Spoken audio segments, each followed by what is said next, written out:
சங்கீதம் 48. கோராகின் புத்திரருக்கு ஒப்புவிக்கப்பட்ட சங்கீத பாட்டு.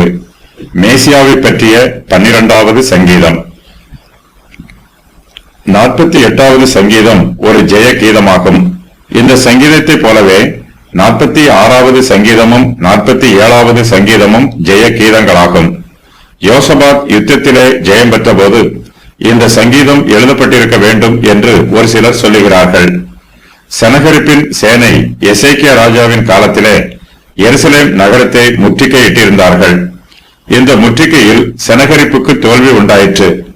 இந்த சந்தர்ப்பத்தில் இந்த சங்கீதம் எழுதப்பட்டிருக்க வேண்டும் என்றும் ஒரு சிலர் சொல்லுகிறார்கள். கர்த்தர் எருசலேம் நகரத்தோடு மிகவும் நெருக்கமான தொடர்பு வைத்திருக்கிறார். தேவன் எருசலேமை பாதுகாத்து பராமரிக்கிறார். எருசலேமை பார்த்து சத்துருக்கள் பயப்படுகிறார்கள், பிரமித்து கலங்குகிறார்கள். எருசலேமை பார்க்கும்போது இஸ்ரவேல் புத்திரரின் சிநேகிதருக்கு மிகுந்த சந்தோஷம் உண்டாயிற்று. தேவன் எருசலேமுக்காக செய்ததையும் செய்கிறதையும் செய்ய போவதையும் நினைத்து அவர்கள் கர்த்தரை துதிக்கிறார்கள். பரிசுத்த நகரத்திலே சங்கீதக்காரரும் கர்த்தருடைய பிள்ளைகளும் கர்த்தருடைய கிருபைகளை சிந்தித்துக் கொண்டிருக்கிறார்கள். எருசலேம் நகரத்தின் பாதுகாப்பை கர்த்தர் தாமே பலப்படுத்துகிறார். சீயோனின் புத்திரரோடு கர்த்தர் மாறாத உடன்படிக்கை செய்திருக்கிறார்.